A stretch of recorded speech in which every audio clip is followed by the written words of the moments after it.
My name is Helena Voss.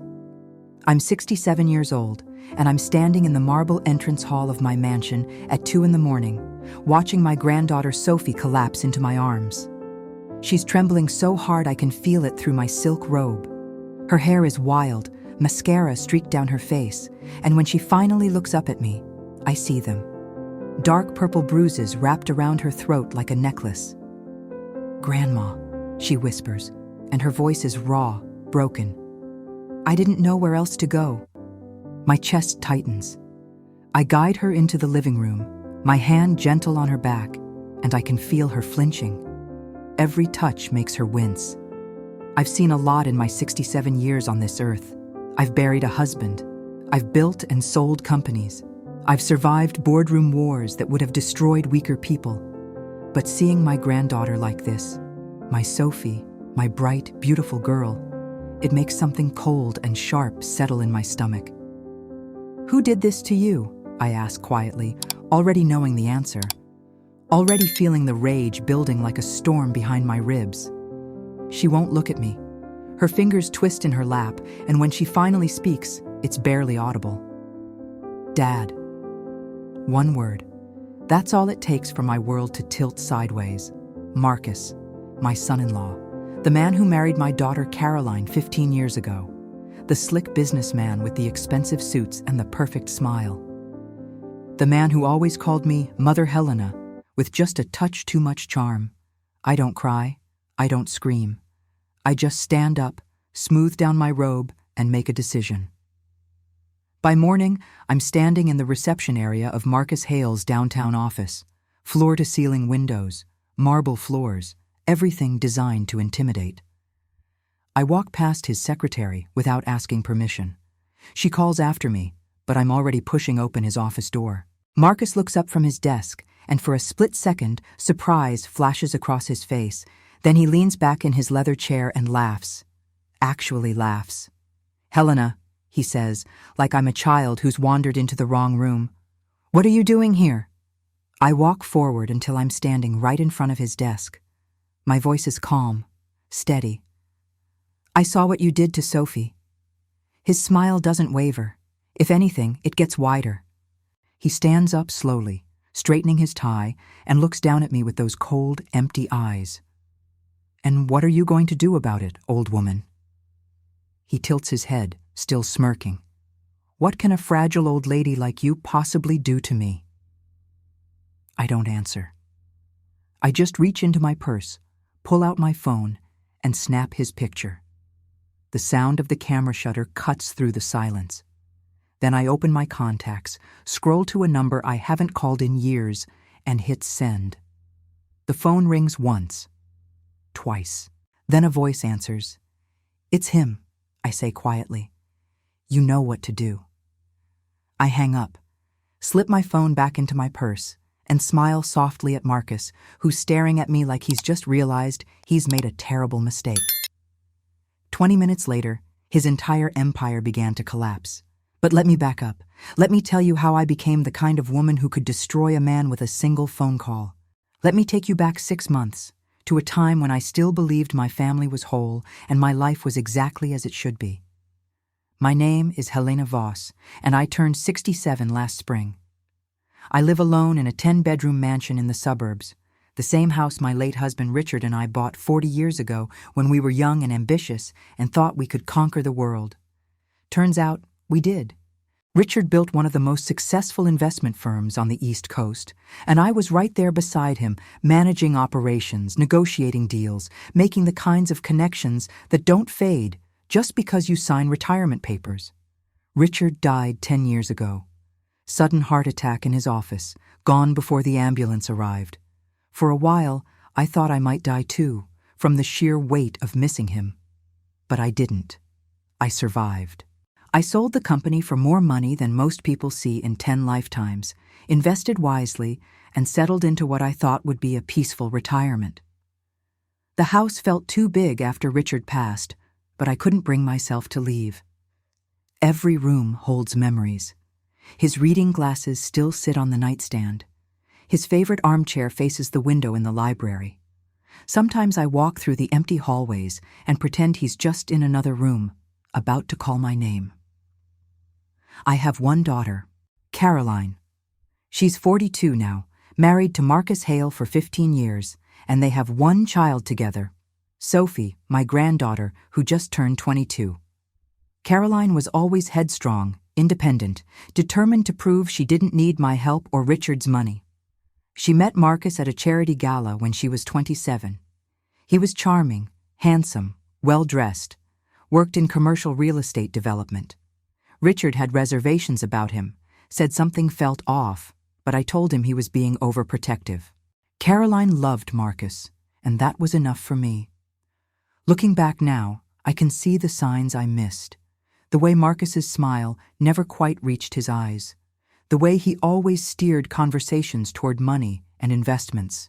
The way he called me Mother Helena with just a touch too much sweetness, like he was performing for an audience. But I pushed those thoughts away. Caroline seemed happy. They had a beautiful home, successful careers, and Sophie was growing into a bright, talented young woman studying art history at university. What more could a mother want? The first time I noticed something was wrong was 4 months ago, at Sunday brunch. I host them every week at the mansion. It's our tradition, has been since Sophie was born. That particular Sunday, Caroline arrived wearing a long-sleeved dress despite the summer heat. When she reached across the table for the coffee pot, the sleeve slipped up, and I saw it. A yellowish-green bruise on her forearm, fading, but still visible. "Caroline, what happened to your arm?" I asked. She pulled her sleeve down quickly, too quickly. "Oh, that. I bumped into the car door. You know how clumsy I am." She laughed, but it sounded hollow. Marcus, sitting beside her, put his hand over hers. "My poor wife. Always running into things, aren't you, darling?" His voice was light, almost teasing, but something about the way he squeezed her hand made my skin prickle. I let it go. I shouldn't have, but I did. The second incident was 3 weeks later.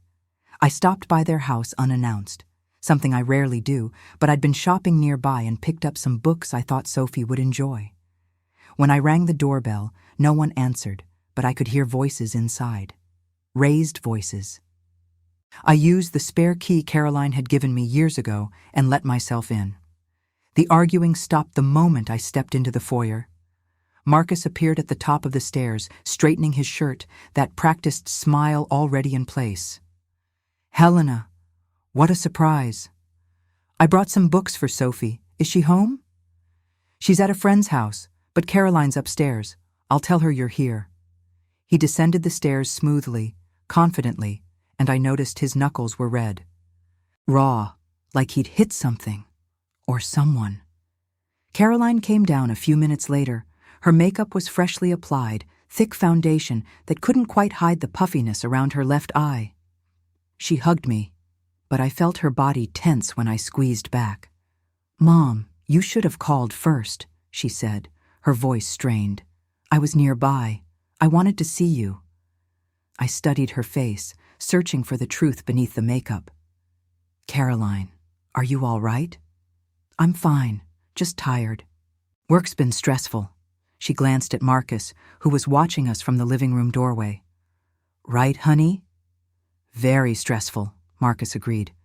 "I keep telling her she needs to take better care of herself." I didn't believe either of them. But what could I do? Accuse my son-in-law of something I had no proof of? Demand my adult daughter tell me the truth when she clearly didn't want to? I left the books on the entry table and drove home with a knot in my stomach. The third incident was the one that changed everything. Sophie called me late on a Thursday night, 3 weeks ago. Her voice was shaking. "Grandma, can I come stay with you for a few days? I need to get away from the house." "Of course, sweetheart. Is everything okay?" Silence. Then quietly, "I'll tell you when I get there." She arrived 20 minutes later with a small overnight bag and red-rimmed eyes. We sat in the kitchen, and I made her chamomile tea the way I used to when she was little and couldn't sleep. She wrapped her hands around the mug and stared into it like she was reading tea leaves. "Grandma," she finally said, "have you noticed anything strange about Dad lately?" My heart started pounding. "Strange how?" "He's been getting angry, more than usual. Mom tries to hide it, but I see the bruises. And last night—" Her voice cracked.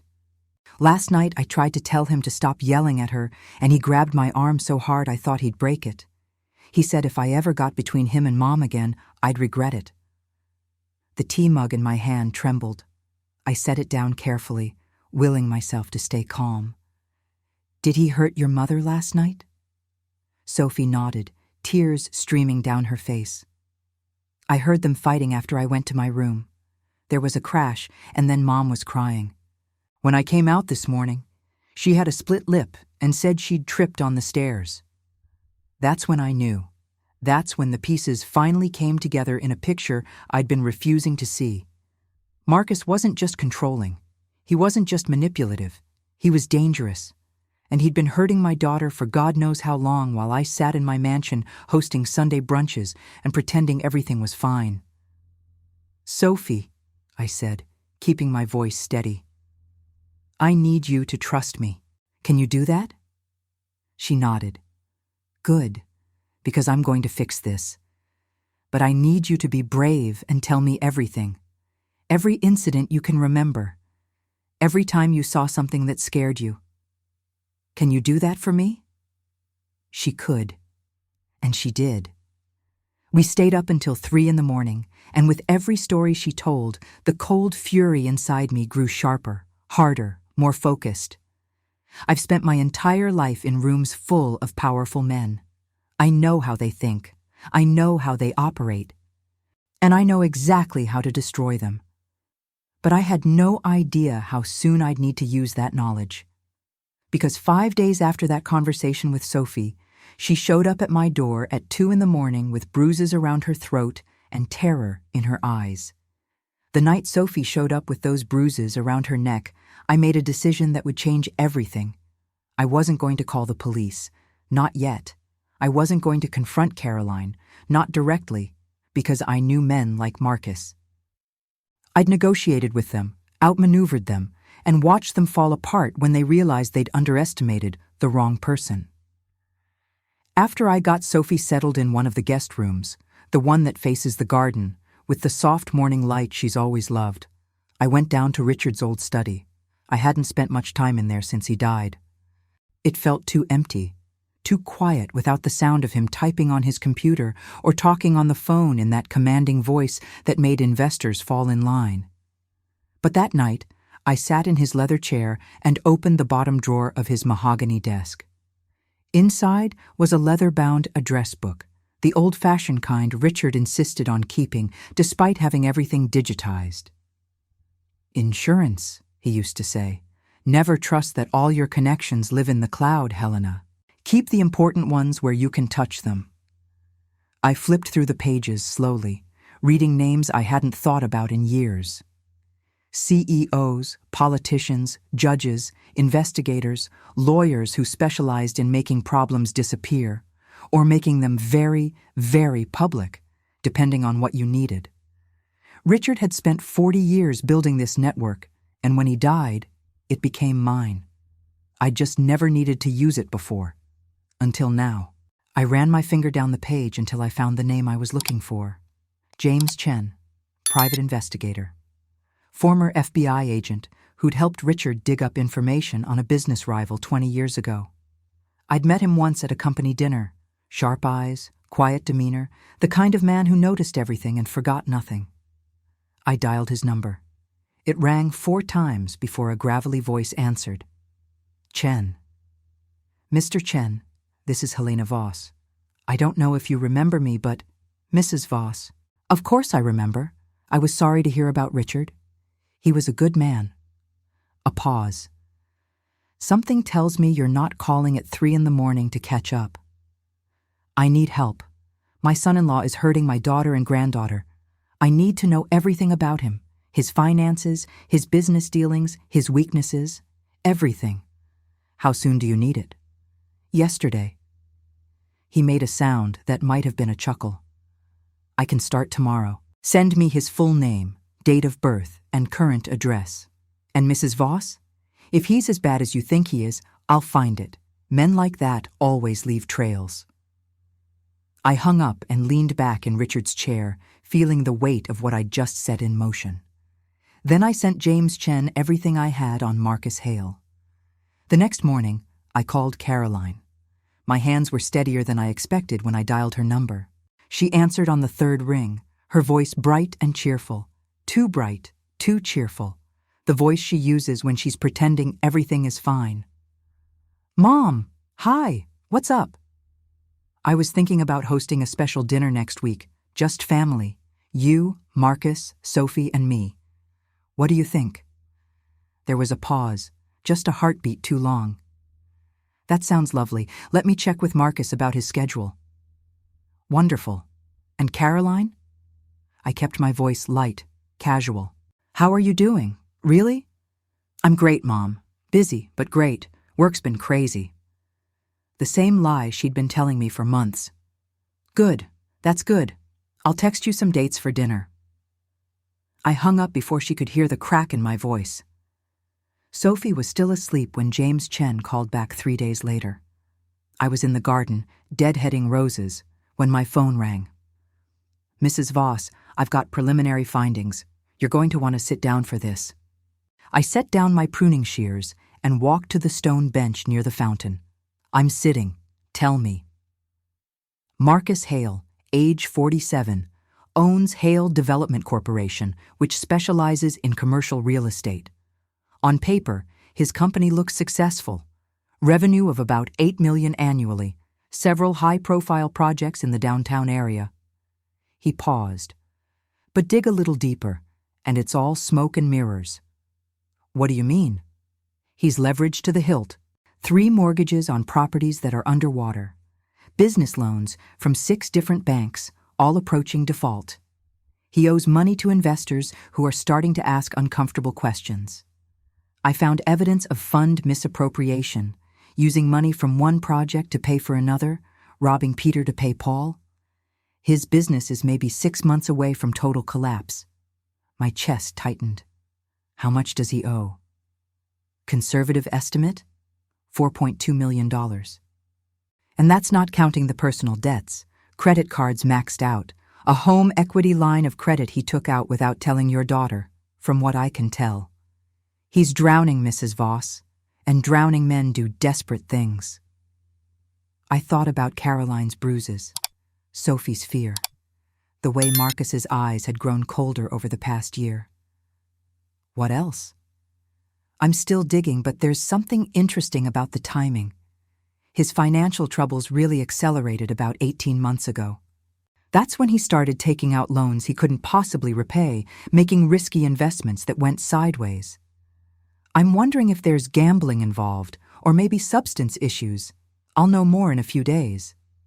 Keep digging. I need everything. Bank records, business emails, personal communications if you can get them. I don't care what it costs. Understood. One more thing, Mrs. Voss. Does your daughter have a life insurance policy? The question sent ice through my veins. I don't know. Why? Because men in Marcus's position sometimes start looking at their families as assets. Life insurance payouts can solve a lot of financial problems, just something to keep in mind. I thanked him and ended the call, then sat on the bench for a long time, watching the water cascade down the fountain. The roses I'd been tending smelled sweet in the morning air, but I barely noticed. All I could think about was James Chen's words. Drowning men do desperate things. That afternoon, while Sophie was at a therapy appointment I'd arranged for her, I drove to Caroline's house. I'd called ahead this time, made sure Marcus would be at work. When Caroline opened the door, I could see she'd been crying. Her eyes were puffy, and there was a fresh bruise on her collarbone that her shirt didn't quite cover. "Mom," she said, surprised, "I thought we were doing dinner next week." "We are. I just wanted to see you." I stepped inside without waiting for an invitation. "Caroline, we need to talk." She closed the door slowly, and I saw her glance toward the stairs like she was checking to make sure we were alone. About what? About Marcus. About what he's doing to you. Her face went pale. Mom, I don't know what you think. Sophie told me everything, and I saw the bruises, Caroline. I've been seeing them for months. I just didn't want to believe it. I moved closer to her, lowering my voice. Sweetheart, you don't have to protect him. You don't have to lie for him. I know what's happening, and I'm going to help you. For a moment, I thought she might break. I saw her chin tremble, saw tears well up in her eyes. But then she blinked them back and lifted her head, and I recognized that stubborn set to her jaw, the same one she's had since she was 5 years old. You don't understand, Mom. It's complicated. He's under a lot of stress with work. He doesn't mean to. Don't. The word came out sharper than I intended. Don't make excuses for him. I've spent my whole life around men who think stress justifies cruelty. It doesn't. You can't just come in here and... He put his hands around Sophie's throat, Caroline. My voice broke on our granddaughter's name. He choked her. Your daughter, your baby. Do you understand what that means? He crossed a line that can't be uncrossed. Caroline's face crumpled. She sank onto the bottom step of the staircase and put her head in her hands. I know, she whispered. I know, Mom. I told him if he ever touched her again, I'd leave. I swore I would. But he said... She looked up at me with hollow eyes. He said if I try to leave, he'll make sure I never see Sophie again. He has lawyers, connections. He said he'll prove I'm an unfit mother, that I'll lose everything. I sat down beside her on the step and took her hand. It was cold, trembling. Listen to me very carefully. Marcus is lying. He doesn't have the power he thinks he has. But I do. And I'm going to use every single resource I have to protect you and Sophie. Do you trust me? She nodded, tears streaming down her face.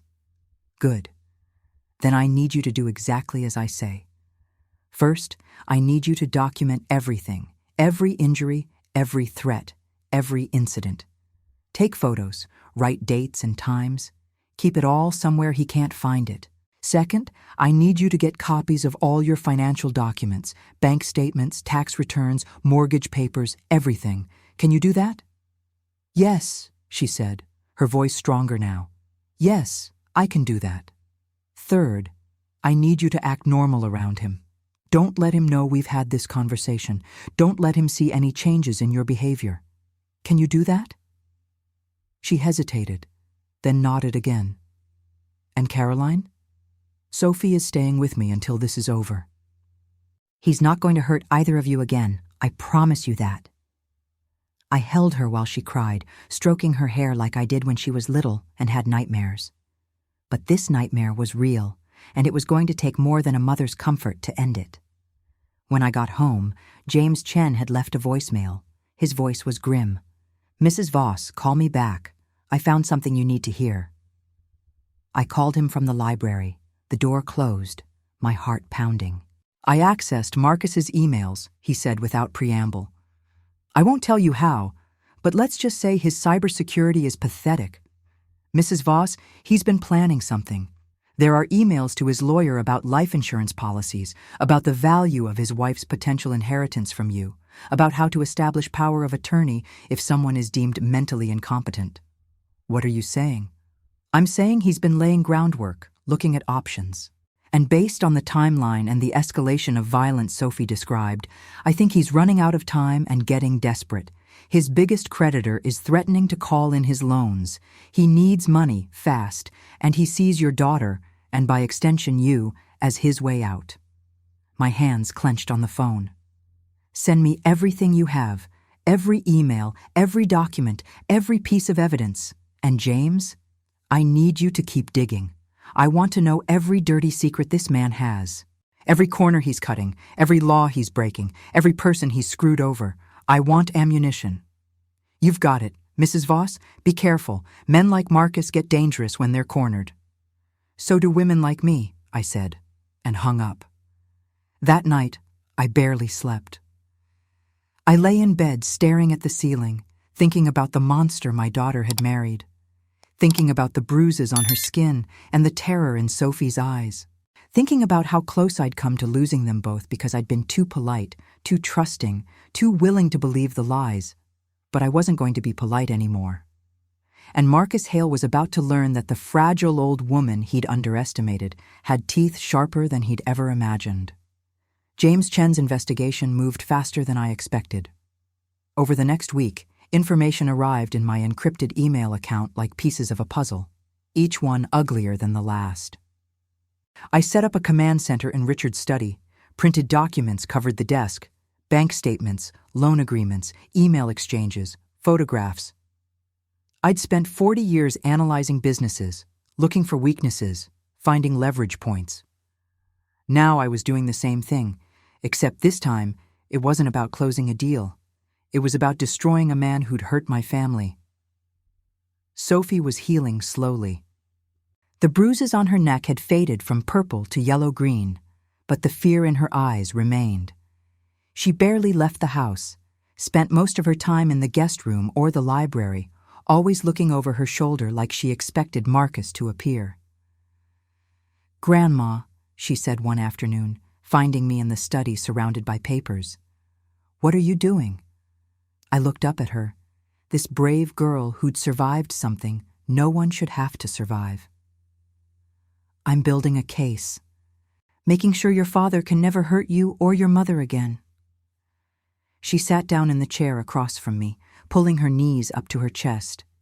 "Do you really think you can stop him? He's so powerful. He knows people. He has money. He has debt, sweetheart, and debts can be bought. As for the people he knows," I allowed myself a small smile. "I know better people." That afternoon, James Chen called with an update that made my blood run cold. "Mrs. Voss, I found something. Marcus increased Caroline's life insurance policy 6 months ago, doubled it from $1 million to $2 million. He's listed as the sole beneficiary." I gripped the phone tighter. "Does Caroline know about this?" "The signature on the paperwork looks like hers, but I had a forensic analyst take a look. It's a forgery. Not a great one, but most insurance companies don't look that closely. He's been planning this for a while." "What else?" "His business partner, a man named Derek Simmons, filed a complaint with the state last month alleging that Marcus embezzled nearly $800,000 from their joint venture. The investigation is ongoing, but if they find evidence, he's looking at criminal fraud charges. So he's desperate. Beyond desperate. He's out of options, out of time, and out of people to manipulate.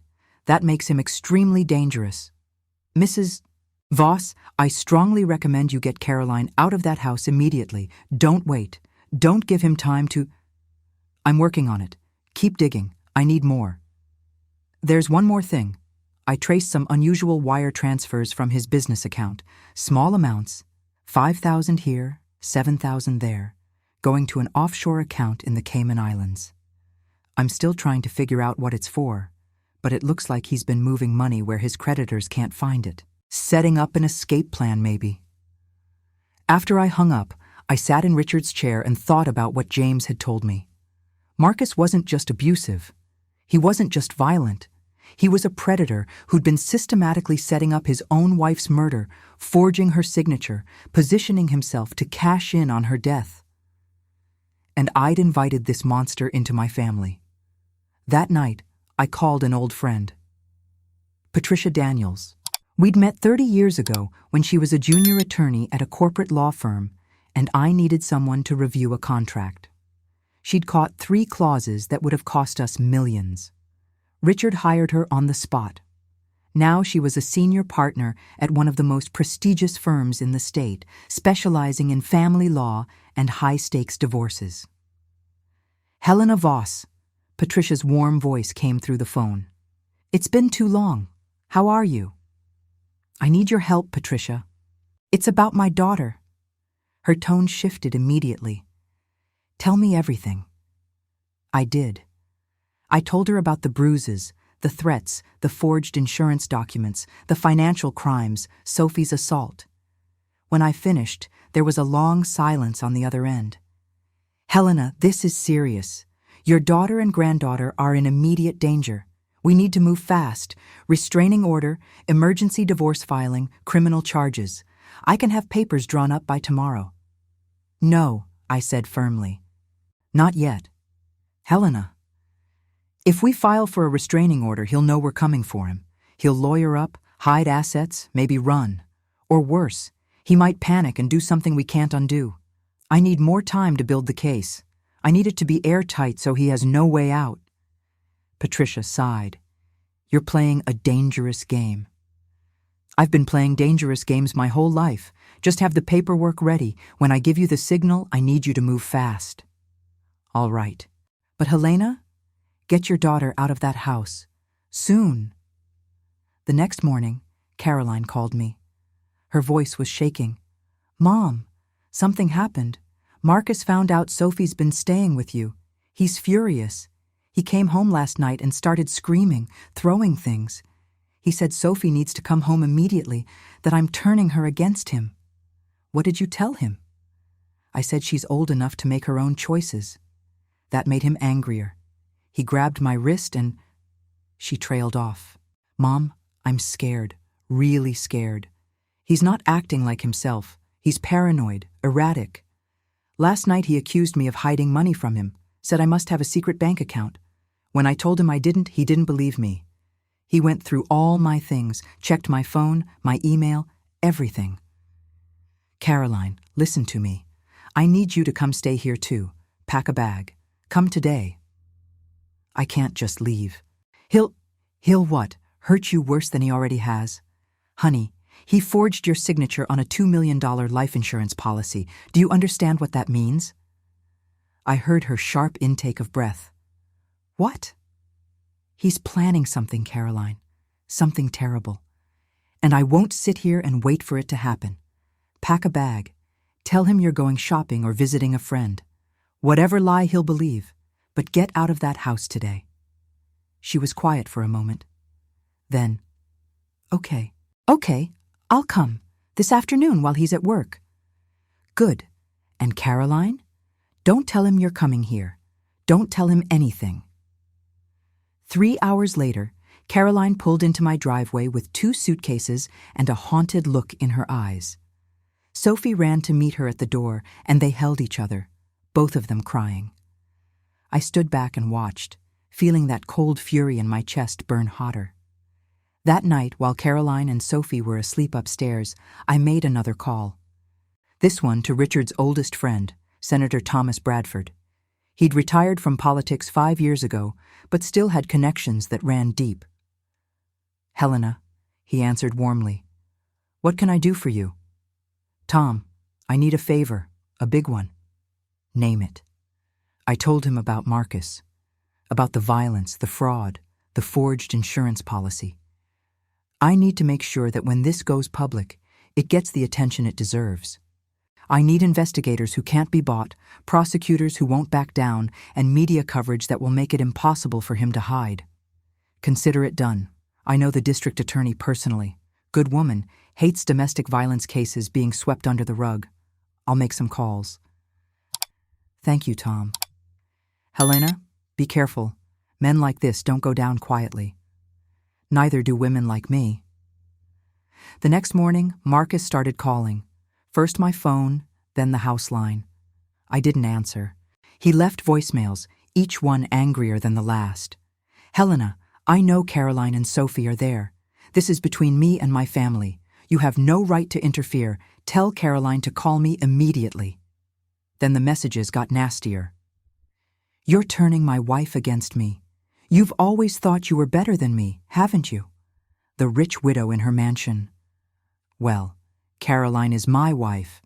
Sophie is my daughter, and I'm coming to get them." I saved every voicemail. Evidence. That afternoon, he showed up at my gate. The security camera caught him pounding on the intercom, his face red with rage. "Helena, open this gate. I know they're in there." I called the police. They arrived within 10 minutes, talked to him through the gate, and told him to leave. He did, but not before shouting threats at the camera. "This isn't over. You can't keep my family from me. I'll get a lawyer. I'll get the police. I'll get them back." the officers filed a report. More evidence. James Chen called that evening with the final pieces of the puzzle. Mrs. Voss, I have everything. Bank records showing the embezzlement, emails proving he knew about the forged insurance signature, text messages to a business associate where he explicitly discussed solving his financial problems permanently. And I found the offshore accounts.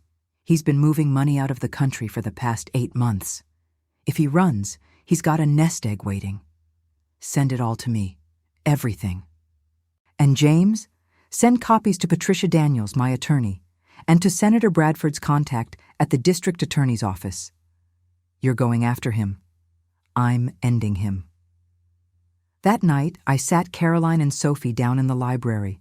I spread the documents across the coffee table. All of it, everything James had found. Caroline's face went white as she read through the insurance policy, the financial records, the emails. He was going to kill me, she whispered. He was actually going to kill me. Sophie wrapped her arms around her mother, both of them shaking. Yes, I said quietly. I believe he was. But he's not going to get the chance. Because tomorrow we're going to strike first. We're filing criminal charges, divorce papers, and restraining orders simultaneously. We're freezing his assets. We're going public with everything. And we're making sure that by the time we're done, Marcus Hale won't have a business, a reputation, or a dollar to his name. Caroline looked up at me with tears streaming down her face. Mom, what if he comes after us? What if... He won't get near you, I promise. I reached across the table and took her hand. I should have protected you sooner. I should have seen what he was. But I see it now, and I'm going to make sure he pays for every single thing he's done to you and Sophie. Sophie's voice was small, frightened. Grandma, are you sure this will work? What if he finds a way out? I thought about Richard's address book, about the lawyers, the investigators, the politicians, the business contacts I'd accumulated over 40 years, about the connections that don't fade just because you retire, about the power that comes from being underestimated your whole life and using it when it matters most. Sweetheart, I said, your grandfather taught me something a long time ago. He said the best way to destroy an enemy isn't to attack them head-on. It's to cut off every avenue of escape, every ally, every resource, until they're standing alone with nowhere to run. And then, when they're at their weakest, you strike. I looked at the documents spread across the table. Evidence of fraud, forgery, embezzlement, assault, attempted murder. Marcus thinks he's untouchable. He thinks I'm just an old woman who won't understand his business deals or his legal maneuvering. He has no idea who he's dealing with. I met Sophie's eyes, then Caroline's. Tomorrow, we show him exactly what this old woman can do. And I smiled, because for the first time in weeks, I knew exactly how this was going to end. The morning we executed the plan, I woke up at 5 a.m. The house was still dark, silent except for the sound of the fountain outside my window. I dressed carefully, a tailored Prada suit in charcoal gray, my Rolex, pearl earrings that had belonged to Richard's mother. Armor for battle. By 6:30, Patricia Daniels was in my dining room with her legal team, spreading papers across the mahogany table. Emergency restraining order. Divorce filing with documentation of abuse. Criminal complaints for assault, fraud, embezzlement, and forgery. Asset freeze requests. Every document was perfect, airtight, backed by the mountain of evidence James Chen had compiled. Helena, Patricia said, looking up from the paperwork, once we file these, there's no going back. Marcus will know immediately. Are you ready for what comes next? I thought about Caroline's bruises, Sophie's terrified eyes, the forged insurance policy that proved Marcus had been planning my daughter's murder. I've been ready for weeks. File everything. At exactly 9 a.m., Patricia's team descended on the courthouse. Within an hour, every document was filed and processed. The judge, one who had a reputation for taking domestic violence cases seriously, signed the emergency restraining order immediately. Marcus was now legally barred from contacting Caroline, Sophie, or me. Any violation would result in immediate arrest. At 9:45, the police arrived at Marcus's office to serve him the papers. I wasn't there to see his face, but I wish I had been. At 10 a.m., Senator Bradford's contact at the district attorney's office held a press conference. Today we are announcing criminal charges against Marcus Hale, CEO of Hale Development Corporation, for multiple counts of fraud, embezzlement, forgery, and assault. We take domestic violence extremely seriously in this county, and we will prosecute this case to the fullest extent of the law. The news stations picked it up immediately. By 10:30, Marcus's face was on every local channel. At 11 a.m., I made my own calls. First, to Marcus's 3 biggest creditors, banks that had loaned him millions. "This is Helena Voss," I said to each one. "I understand Marcus Hale owes you a substantial amount of money. I'd like to discuss purchasing his debt." They were more than happy to talk. Desperate, actually. Marcus had been dodging their calls for months. Within 2 hours, I owned every single loan Marcus had taken out. His business, his properties, his house, everything. $4.2 million, the price of my daughter's safety and my granddaughter's future. I didn't even blink when I signed the checks. At 1 p.m., I called Derek Simmons, Marcus's former business partner. "Mr. Simmons, I understand you filed a complaint against Marcus for embezzlement." "Who is this?" "Helena Voss, Marcus's mother-in-law, and the woman who just bought all his debt." I let that sink in. "I want to help you. I have documents that prove Marcus stole from your joint venture, bank records, emails, everything. I'm prepared to hand them over to your attorneys and testify if necessary." His voice changed, became eager. "Mrs. Voss, if you have that kind of evidence, Marcus is finished. The state's attorney has been trying to build a case but couldn't prove the money trail. With your documents, they can charge him with fraud, maybe even racketeering." "Good. I'll send everything over this afternoon." At 2 p.m., Marcus called me. I'd been expecting it. His voice was barely controlled rage. "What the hell do you think you're doing, Helena?" I put the phone on speaker so Caroline and Sophie could hear. They sat beside me on the library sofa, holding hands. "I'm protecting my family, Marcus. Something I should have done a long time ago." "You have no right to interfere in my marriage. I'm going to fight this. I have lawyers. You have nothing," I said calmly. "Your lawyers dropped you an hour ago when they realized you can't pay them. Your business partner is cooperating with prosecutors. Your creditors sold me your debt. As of this afternoon, I own your company, your properties, and your house. You're broke, Marcus. Finished." Silence on the other end. Then, quietly, dangerously, "You're going to regret this, old woman." Is that a threat? Because I'm recording this call, and you're currently under a restraining order. One more threatening word and I'll have the police at your door in 5 minutes. He hung up. Caroline exhaled shakily beside me. "Mom," she whispered, "what if he doesn't stop? What if he tries to—" "He won't." I squeezed her hand. "He's too busy trying to save himself. And he's losing." I was right. Over the next 72 hours, Marcus's world collapsed in spectacular fashion. His business accounts were frozen by court order. His assets were seized pending investigation. His house, the one he'd mortgaged 3 times without Caroline's knowledge, was locked down. The few clients he had left canceled their contracts after seeing the news coverage. His professional reputation, carefully built over 2 decades, disintegrated overnight. The media loved the story. Wealthy real estate developer charged with domestic violence and fraud. Businessman accused of forging wife's signature on insurance policy. The court of public opinion moved fast, and it wasn't in Marcus's favor. On the 4th day, James Chen called with an update.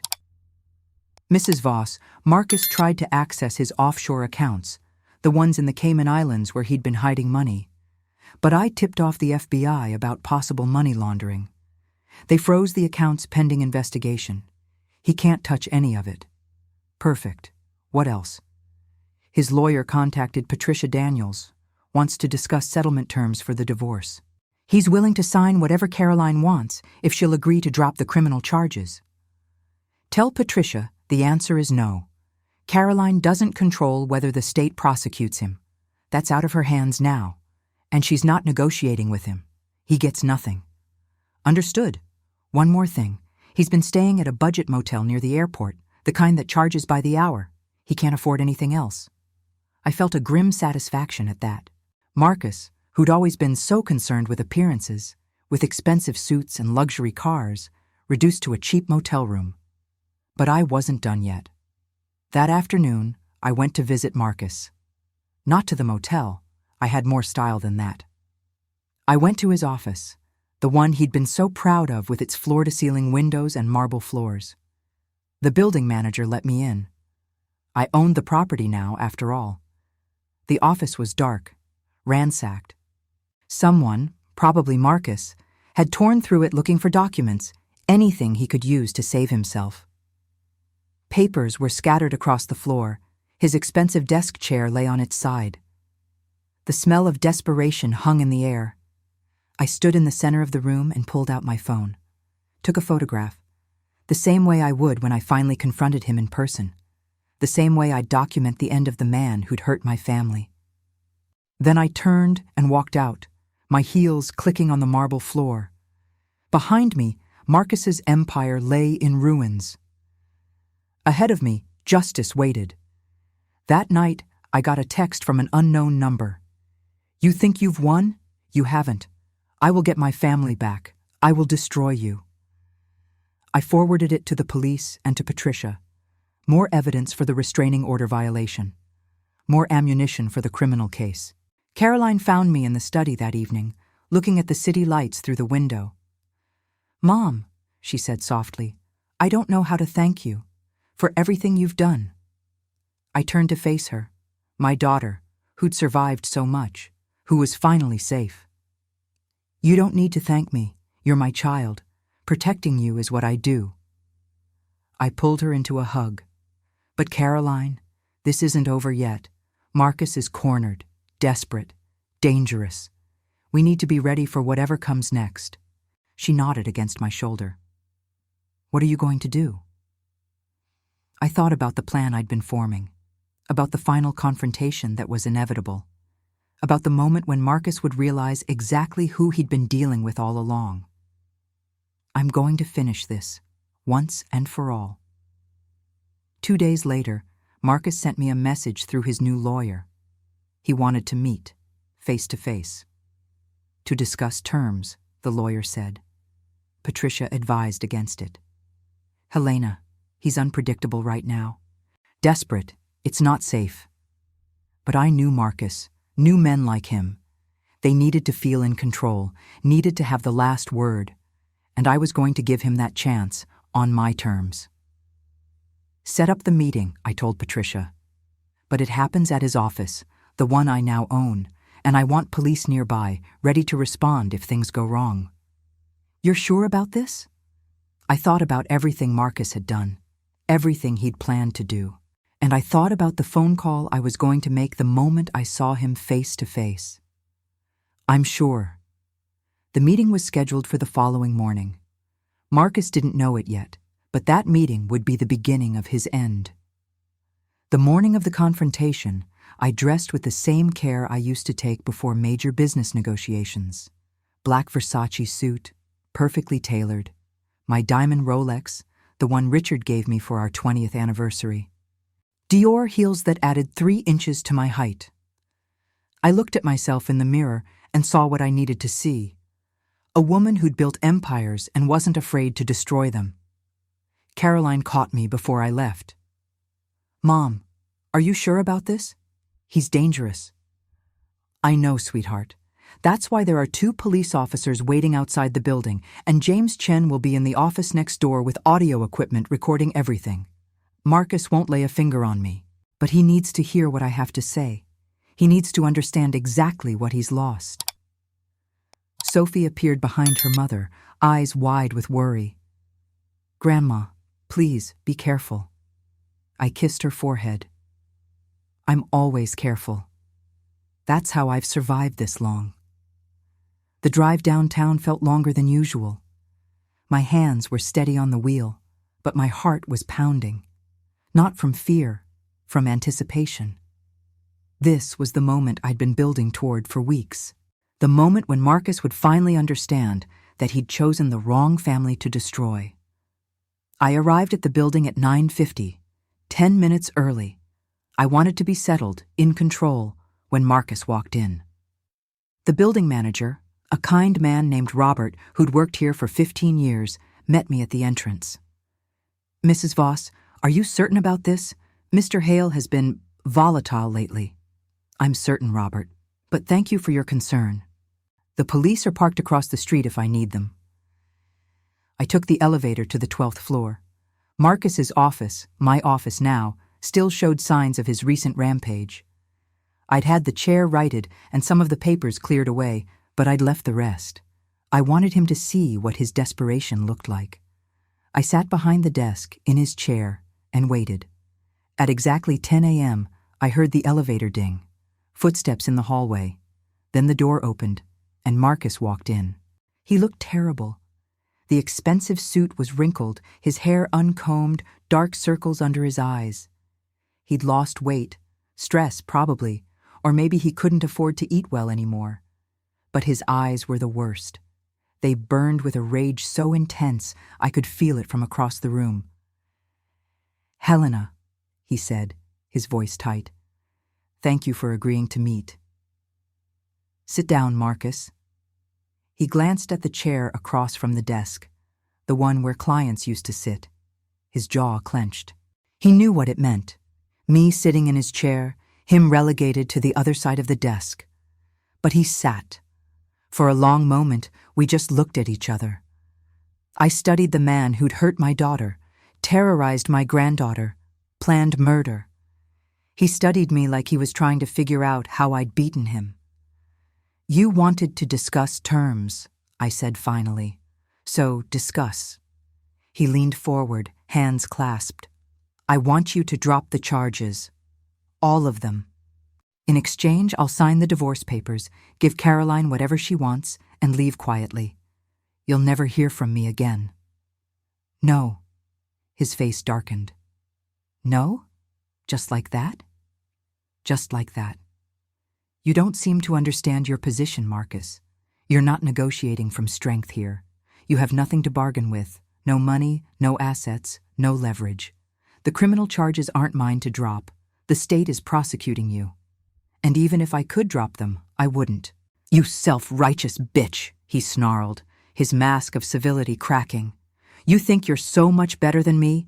You and your mansion and your dead husband's money? You don't know what it's like to work for everything you have, to fight and claw your way up from nothing." "You're right," I said calmly. "I don't know what that's like. Because Richard and I built our fortune together, honestly, without stealing from our partners or forging signatures or beating our spouses when things didn't go our way." He shot to his feet. "Don't you dare judge me. You have no idea what kind of pressure I was under. The business was failing, creditors were calling, I was losing everything. Caroline was supposed to be my partner, but she didn't understand." "So you hit her," I interrupted, my voice cold. "You terrorized her. You choked your own daughter, and you forged Caroline's signature on a $2 million life insurance policy because you were planning to murder her and collect the payout. That's not— I wasn't—" He ran his hands through his hair, pacing. "You can't prove that." "Actually, I can. I have the original insurance documents with your forged signature. I have emails where you discussed permanent solutions to your financial problems. I have text messages where you researched how to make a death look accidental. I have everything, Marcus. Every crime, every lie, every violent act. All documented, all backed up, all submitted to the district attorney's office." His face went white. "You're bluffing." "Am I?" I opened the folder on the desk in front of me. Slowly, deliberately, I pulled out page after page. Bank statements showing the embezzlement, the forged insurance policy, screenshots of his emails, Photographs of Caroline's bruises, Sophie's injuries. This is just a fraction of what I have. Would you like to see more? He stared at the documents, and I watched the realization dawn on his face. He was finished. Completely, utterly finished. How did you... He sank back into the chair. How did you get all of this? You underestimated me. You looked at me and saw an old woman, a widow who didn't understand business or money or power. You thought I'd be easy to manipulate, easy to intimidate? I leaned forward, my voice dropping. That was your first mistake, and your last. His hands clenched into fists. You've destroyed me. My business, my reputation, my life. Everything is gone because of you. No, Marcus, everything is gone because of you. Because you chose violence over communication, because you chose greed over integrity, because you hurt the people who loved you and thought you could get away with it. I paused. I didn't destroy you. I simply made sure you faced the consequences of your own actions. He stood up again, and this time there was something dangerous in his eyes. You think you've won. You think you're safe in your mansion with your money and your connections, but you're not. I will make you pay for this. I will make your daughter pay. I pulled out my phone and snapped his picture. The sound of the camera shutter cut through his threats. He froze. What are you doing? Insurance, I said calmly.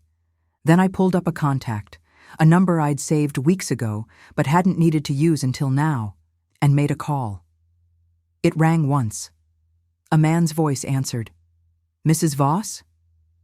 Detective Morrison, it's Helena Voss. Marcus Hale is in my office right now, violating his restraining order and threatening me and my daughter. I'm sending you his photo and location. I'd appreciate if you could send officers immediately. We're 3 minutes away, ma'am. Stay on the line. Marcus's face went from red to pale. You set me up. This whole meeting was a trap. This whole meeting was a chance for you to show your true character. And you did. Perfectly. I kept my phone to my ear, kept my eyes on him. You threatened me. You violated a court order, and you did it all while being recorded. His eyes darted to the walls, finally noticing the small camera James Chen had installed in the corner. Every word you've said is documented, I continued. Every threat, every admission, every moment of rage. The district attorney will add this to your charges: violation of restraining order, criminal threats, attempted intimidation of a witness. They're going to put you away for a very long time, Marcus. I could see him calculating, desperate for a way out. Then his expression changed, became something darker. He moved toward the desk, toward me, and for a split second I thought he might actually try to hurt me. But I didn't flinch. I just looked at him steadily and said, If you touch me, you'll spend the rest of your life in prison. Is that really how you want this to end? He stopped, trembling with rage and fear and desperation. His hands opened and closed at his sides. Why? He asked, and his voice cracked. Why are you doing this to me? I loved Caroline. I gave her everything. I built a life for our family. You beat her, Marcus. You terrorized her. You planned to kill her. That's not love. That's not family. That's evil. I stood up, came around the desk until I was face to face with him. And I'm doing this because Caroline is my daughter, Sophie is my granddaughter, and I protect what's mine. The sound of sirens filled the air. Marcus heard them too. His eyes went to the window, watching the police cars pull up to the building. This is over, I said quietly. Your empire, your freedom, your life as you knew it, it's all over. And you did this to yourself. I'll fight this, he said. But there was no conviction in his voice anymore. I'll appeal, I'll find better lawyers, With what money? I own everything you had, and no reputable lawyer will take your case once they see the evidence against you. You're alone, Marcus. Completely alone, just like you tried to make Caroline feel. Heavy footsteps echoed in the hallway. Detective Morrison appeared in the doorway with two uniformed officers. "Mrs. Voss, are you all right?" "I'm fine, Detective.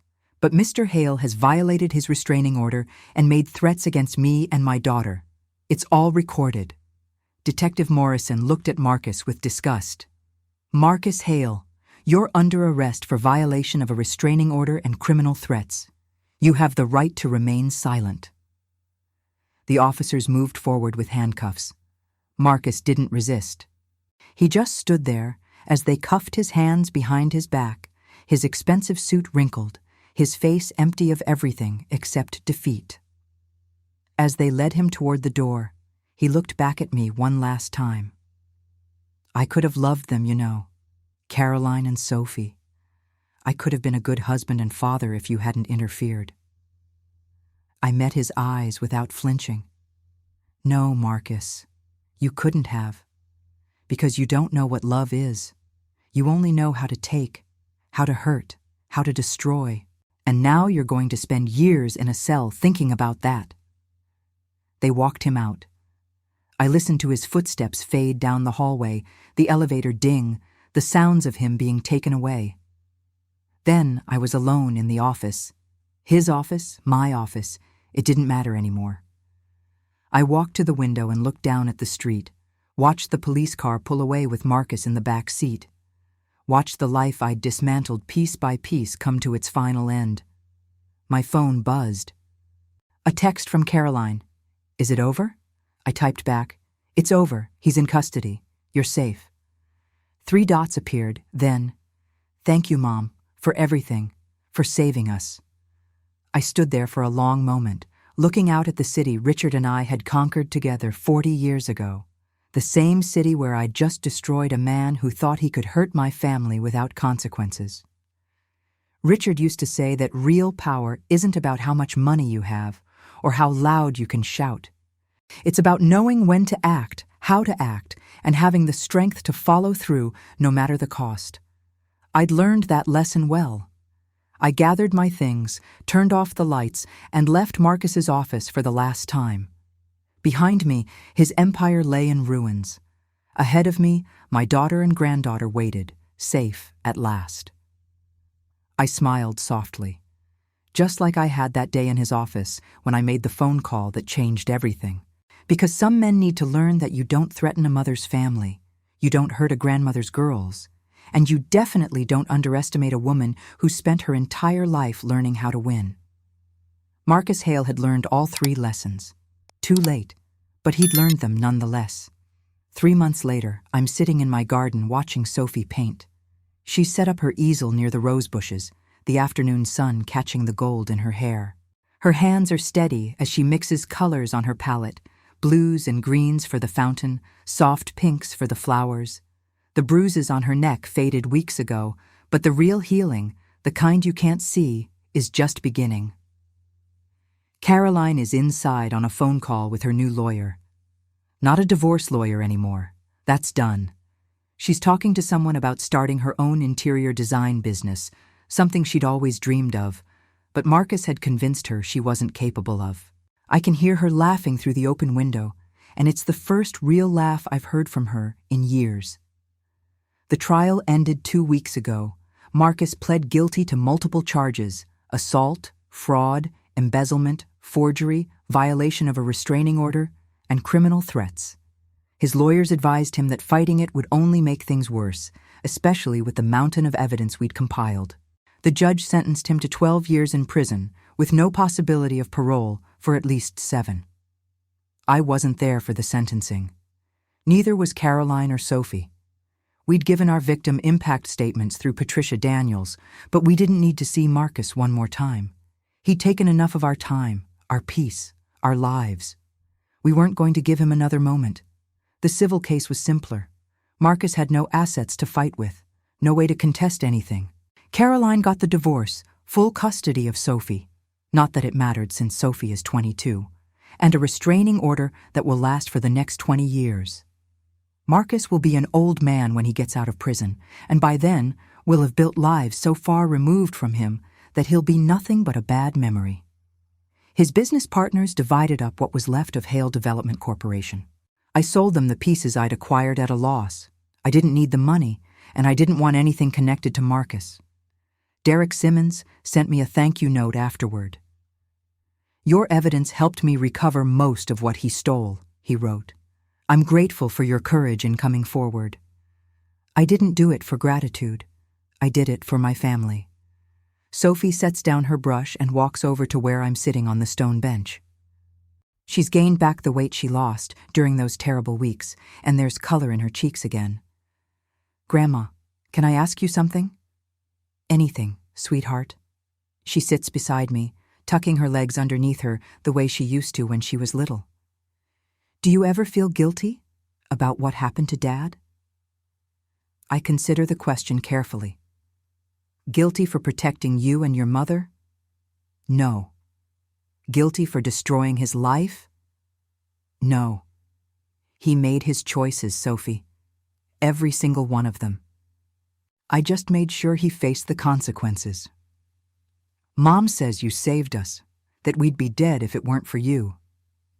I take her hand. Your mother is strong. She would have found her way out eventually. I just helped speed up the process. I don't think so, Sophie says quietly. I think he would have killed her, and maybe me too. That night when he... She touches her throat unconsciously. I saw something in his eyes, Grandma. Something empty. Like he wasn't even human anymore. He'd become desperate. Desperate people are dangerous, but he's not dangerous anymore. He's locked away where he can't hurt anyone. Sophie leans her head on my shoulder. I'm glad I have you. I don't know what we would have done without you. You'll never have to find out.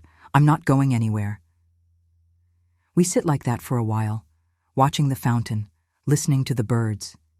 It's peaceful in a way I didn't think possible 3 months ago. Caroline joins us in the garden, phone still in her hand, eyes bright with excitement. Mom, they said yes. The investor group approved my business loan. I can sign the lease on the studio space downtown next week. That's wonderful, honey. I stand to hug her. I'm so proud of you. I couldn't have done it without you co-signing. Thank you for believing in me. I've always believed in you, Caroline. I'm just glad you're starting to believe in yourself again. She sits on the bench where I'd been, and Sophie moves to sit on her other side. My daughter and granddaughter, both healing, both building new lives from the ashes of what Marcus destroyed. Have you thought about what you'll do with the mansion? Caroline asks. It's so big for just you. I have thought about it.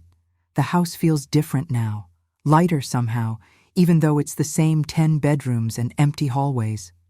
I'm thinking of opening it up, maybe hosting events for domestic violence charities, using the space to help other women who are going through what you went through. Caroline's eyes fill with tears. Mom, that's perfect. Dad would have loved that. Richard would have loved it. He always said our wealth should serve a purpose beyond just making us comfortable. Knowledge and power are only valuable if you use them to protect people who have neither, he used to tell me.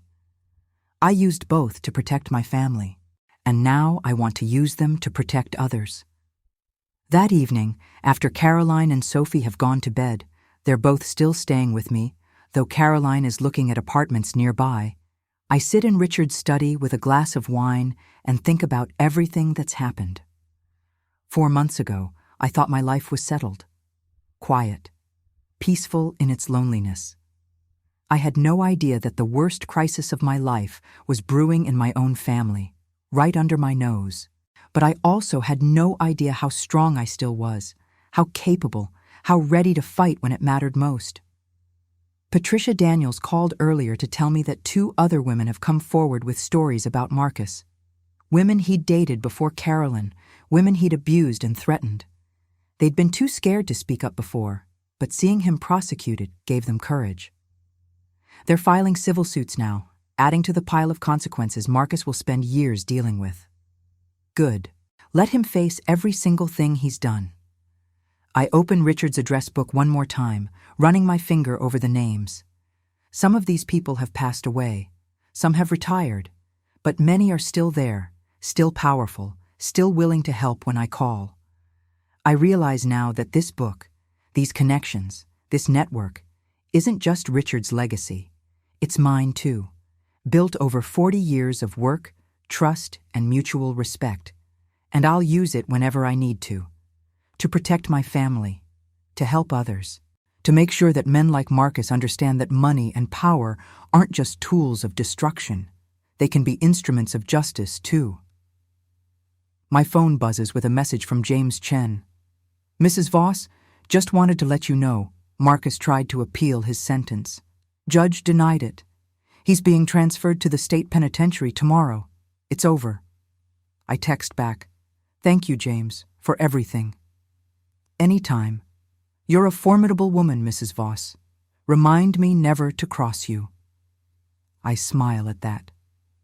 Formidable. I like it. I'm 67 years old. I've buried the love of my life. I've built and sold companies. I've accumulated more wealth than I could spend in 3 lifetimes. And I've learned that the most important thing you can do with power isn't to hoard it or flaunt it. It's to use it when someone you love needs you.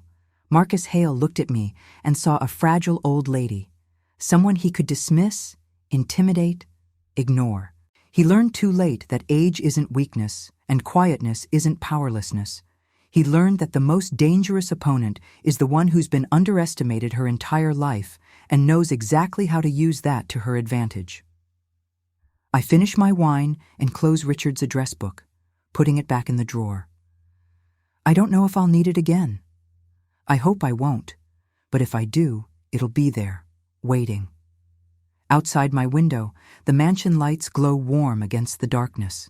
Inside, my daughter and granddaughter sleep safely, healing, dreaming of futures that no longer include fear. And I sit here in my late husband's chair in the house we built together, and I feel something I haven't felt in a very long time. Peace. If you've ever been in a situation like Caroline's, if you've ever felt trapped, scared, afraid to ask for help, please know that you're not alone. There are people who will fight for you. There are resources available. And you are stronger than you think. To everyone watching from around the world, thank you for listening to my story. If it helped you, if it gave you courage, if it reminded you that it's never too late to fight back, then please leave a comment below. Share your story. Let others know they're not alone. And remember, real power doesn't shout. It doesn't threaten. It acts quietly, strategically, and it doesn't stop until justice is served. Thank you for being here. Take care of yourselves and the people you love.